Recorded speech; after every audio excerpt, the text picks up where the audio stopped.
Selamat pagi Bapak Ibu dan saudara yang kasih Tuhan. Mari dalam salam pagi hari ini saya mengajak kita untuk melanjutkan pembacaan firman Tuhan di kitab 1 Samuel pasal 9 dan 10. Ada seorang dari daerah Benyamin namanya Kish bin Abiel bin Zeror bin Bekorat bin Afiah, seorang suku Benyamin, seorang yang berada. Orang ini ada anaknya laki-laki namanya Saul, seorang muda yang elok rupanya. Tidak ada seorang pun dari antara orang Israel yang lebih elok daripadanya. Dari bahu ke atas ia lebih tinggi daripada setiap orang sebangsanya. Kish ayah Saul itu kehilangan keledai-keledai betinanya. Sebab itu berkatalah Kish kepada Saul anaknya, "Ambillah salah seorang bujang, bersiaplah dan pergilah mencari keledai-keledai itu." Lalu mereka berjalan melalui pegunungan Efraim, juga mereka berjalan melalui tanah Salisa, tetapi tidak menemuinya. Kemudian mereka berjalan melalui tanah Sahalim, tetapi keledai-keledai itu tidak ada. Kemudian mereka berjalan melalui tanah Benyamin, tetapi tidak menemuinya. Ketika mereka sampai ke tanah Zuf, berkatalah Saul kepada bujangnya yang bersama-sama dengan dia, "Mari kita pulang, nanti ayahku tidak lagi memikirkan keledai-keledai itu, tetapi khawatir mengenai kita." Tetapi orang ini berkata kepadanya, "Tunggu, di kota ini ada seorang abdi Allah, seorang yang terhormat, segala yang dikatakannya pasti terjadi. Marilah kita pergi ke sana sekarang juga, mungkin ia dapat memberitahukan kepada kita tentang perjalanan yang kita tempuh ini." Jawab Saul kepada bujangnya itu, "Tetapi kalau kita pergi, apakah yang kita bawa kepada orang itu? Sebab roti di kantong kita telah habis, dan tidak ada pemberian untuk dibawa kepada abdi Allah itu. Apakah yang ada pada kita?" Jawab bujang itu pula kepada Saul, "Masih ada padaku seperempat shikal perak. Itu dapat aku berikan kepada abdi Allah itu, maka ia akan memberitahukan kepada kita tentang perjalanan kita." Dahulu di antara orang Israel apabila seseorang pergi menanyakan petunjuk Allah, ia berkata begini, "Mari kita pergi kepada pelihat." Sebab nabi yang sekarang ini disebutkan dahulu pelihat. Kemudian berkatalah Saul kepada bujangnya itu, "Pikiranmu itu baik, mari kita pergi." Maka pergilah mereka ke kota, ke tempat abdi Allah itu. Ketika mereka naik jalan pendakian ke kota itu, mereka bertemu dengan gadis-gadis yang keluar hendak menimba air. Mereka bertanya kepada gadis-gadis itu, "Pelihat ada di sini?" Jawab gadis-gadis itu kepada mereka, "Ya, ada. Baru saja ia mendahului kamu. Cepat-cepatlah sekarang. Ia datang ke kota hari ini, karena ada perjamuan korban untuk orang banyak di bukit pada hari ini. Apabila kamu masuk ke kota, kamu akan segera menjumpainya sebelum ia naik ke bukit untuk makan. Sebab orang banyak tidak akan makan sebelum ia datang, karena dialah yang memberkati korban, kemudian barulah para undangan makan. Pergilah sekarang, sebab kamu akan menjumpainya dengan segera." Maka naiklah mereka ke kota, dan ketika mereka masuk kota, Samuel yang berjalan keluar untuk naik ke bukit berpapasan dengan mereka. Tetapi Tuhan telah menyatakan kepada Samuel sehari sebelum kedatangan Saul demikian, "Besok kira-kira waktu ini aku akan menyuruh kepadamu seorang laki-laki dari tanah Benyamin. Engkau akan mengurapi dia menjadi raja atas umatku Israel, dan ia akan menyelamatkan umatku dari tangan orang Filistin. Sebab aku telah memperhatikan sengsara umatku itu, karena teriakannya telah sampai kepadaku." Ketika Samuel melihat Saul, maka berfirmanlah Tuhan kepadanya, "Inilah orang yang kusebutkan kepadamu itu. Orang ini akan memegang tampuk pemerintahan atas umatku." Dalam pada itu Saul datang mendekati Samuel di tengah pintu gerbang dan berkata, "Maaf, di mana rumah pelihat itu?" Jawab Samuel kepada Saul, katanya, "Akulah pelihat itu. Naiklah mendahului aku ke bukit. Hari ini kamu akan makan bersama-sama daku. Besok pagi aku membiarkan engkau pergi, dan aku akan memberitahukan kepadamu segala sesuatu yang ada dalam hatimu. Adapun keledai-keledaimu yang telah hilang 3 hari lamanya sampai sekarang, janganlah kamu khawatir, sebab telah ketemukan. Tetapi siapakah yang memiliki segala yang diingini orang Israel? Bukankah itu ada padamu dan pada seluruh kaum keluargamu?" Tetapi jawab Saul, "Bukankah aku seorang suku Benyamin, suku yang terkecil di Israel? Dan bukankah kaumku yang paling hina dari segala kaum suku Benyamin? Mengapa Bapa berkata demikian kepadaku?" Sesudah itu Samuel mengajak Saul dan bujangnya, dibawanya ke pendopo dan diberikannya kepada mereka tempat utama di depan para undangan, yang banyaknya kira-kira 30 orang. Berkatalah Samuel kepada juru masak, "Berikanlah sekarang bagian yang kuberikan kepadamu tadi dengan pesan, simpanlah ini dahulu." Lalu juru masak itu menghidangkan paha dan apa yang termasuk ke situ dan meletakkannya ke depan Saul. Dan Samuel berkata, "Lihat, yang tinggal ini diletakkan ke depanmu. Makanlah, sebab telah disimpan bagimu untuk perayaan ini ketika aku berkata, aku telah mengundang orang banyak." Demikianlah pada hari itu Saul makan bersama-sama dengan Samuel. Sesudah itu turunlah mereka dari bukit ke kota, dan Samuel bercakap-cakap dengan Saul di atas sotoh. Mereka bangun pagi-pagi, dan ketika fajar menyingsing, Samuel memanggil Saul yang ada di atas sotoh itu, katanya, "Bangunlah, aku akan mengantarkan engkau." Lalu Saul bangun dan mereka keduanya pergi keluar, yakni ia dan Samuel. Ketika mereka turun sampai ke ujung kota, berkatalah Samuel kepada Saul, "Katakanlah kepada bujang itu, supaya ia pergi mendahului kita. Tetapi berhentilah engkau sebentar, maka aku akan memberitahukan kepadamu firman Allah." Lalu Samuel mengambil buli-buli berisi minyak, dituangnyalah ke atas kepala Saul, diciumnyalah dia sambil berkata, "Bukankah Tuhan telah mengurapi engkau menjadi raja atas umatnya Israel?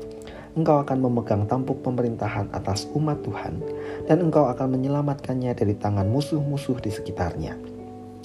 Inilah tandanya bagimu bahwa Tuhan telah mengurapi engkau menjadi raja atas miliknya sendiri.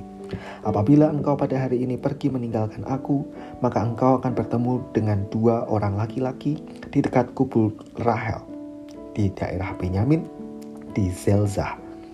Mereka akan berkata kepadamu, keledai-keledai yang engkau cari itu telah diketemukan, dan ayahmu tidak memikirkan keledai-keledai itu lagi, tetapi ia khawatir mengenai kamu, katanya, apakah yang akan kuperbuat untuk anakku itu?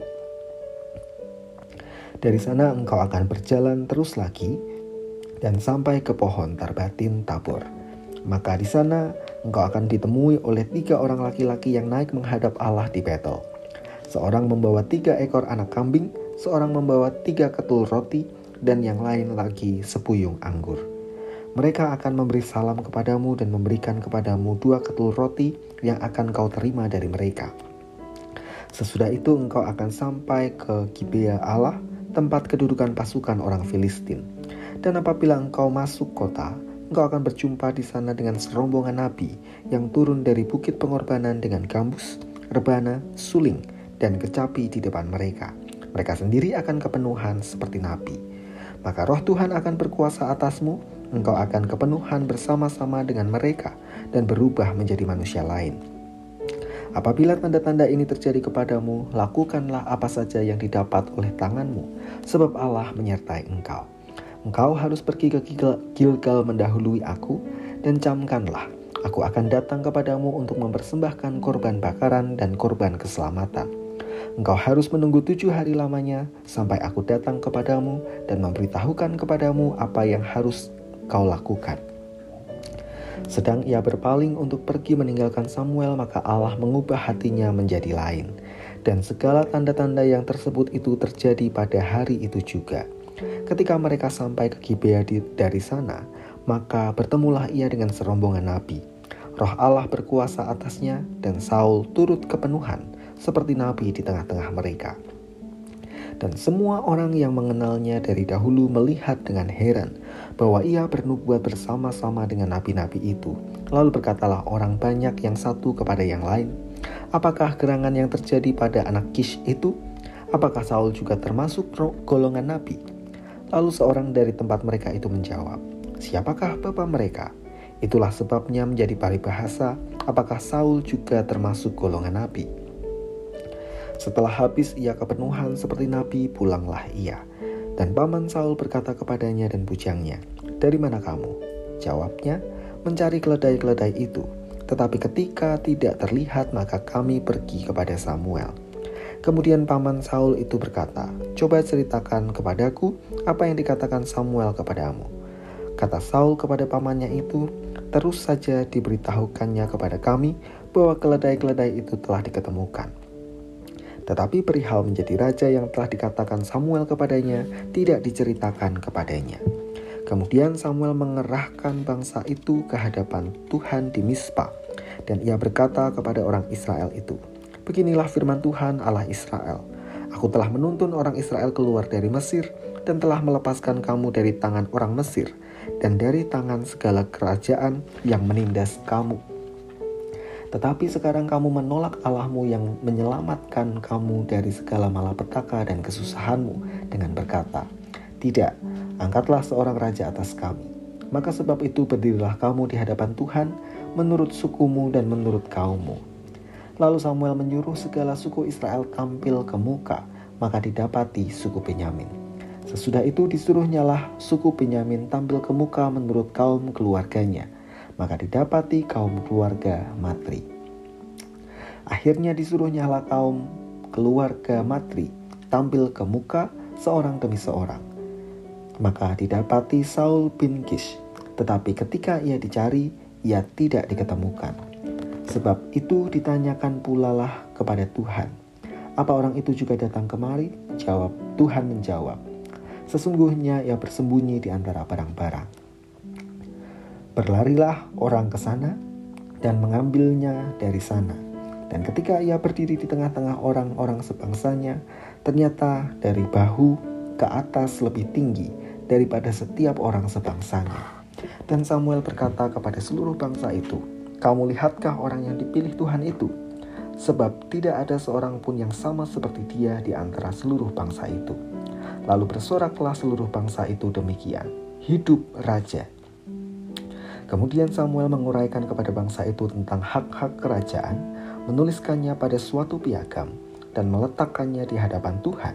Sesudah itu Samuel menyuruh seluruh bangsa itu pulang masing-masing ke rumahnya. Saul pun pulang ke rumahnya ke Gibea, dan bersama-sama dengan dia ikut pergi orang-orang gagah perkasa yang hatinya telah digerakkan Allah. Tetapi orang-orang Dursila berkata, "Masakan orang ini dapat menyelamatkan kita?" Mereka menghina dia dan tidak membawa persembahan kepadanya, tetapi ia pura-pura tuli. Tak perlu merasa kecil hati. Samuel diutus Tuhan untuk menemukan raja yang akan memimpin Israel sesuai yang bangsa itu inginkan. Masa hakim-hakim telah berakhir dan kini digantikan oleh para raja. Saul adalah raja yang dipilih Tuhan untuk menjawab kemauan umat itu. Meskipun pada akhirnya Saul hidup tidak berkenan kepada Tuhan, tetapi belas kasihan Tuhan yang mendengar seruan umatnya itu membuat Tuhan memilih Saul. Tidak hanya sampai pada peristiwa pemilihan dan pengurapan atas Saul, raja yang baru diurapi dengan perlengkapan yang ia perlukan untuk memerintah. Meskipun pada akhirnya di akhir pasal 10 ditutup dengan keraguan bahkan hinaan dari sebagian umat. Bapak, Ibu, dan Saudara yang kasih Tuhan, dari sini kita belajar bahwa jika Tuhan memilih manusia atau kita untuk mengerjakan suatu tugas yang besar, Tuhan akan memperlengkapi dengan segala kemampuan yang diperlukan. Kita memang terbatas dan punya kelemahan, namun perlengkapan yang Tuhan berikan menolong kita untuk tetap mengerjakan tugas-tugas kita. Maka sekalipun diragukan dan tidak dipercaya, tak perlu kecil hati, karena kasih setia dan belas kasihan Tuhanlah yang menopang dan memperlengkapi kita. Mari kita berdoa. Terima kasih Tuhan untuk firman yang kami baca dan kami renungkan pada pagi hari ini. Tolong kami agar kami tetap setia dalam tugas panggilan kami masing-masing, karena meskipun ada kelemahan dan kekurangan yang terletak pada pribadi kami yakin Tuhan memperlengkapi kami dengan kuasa yang luar biasa, karena ada Tuhan yang menolong kami. Kami menyerahkan aktivitas kami sepanjang hari ini, mohon Tuhan memberkati. Di dalam nama Tuhan kami Yesus Kristus, kami berdoa. Amin.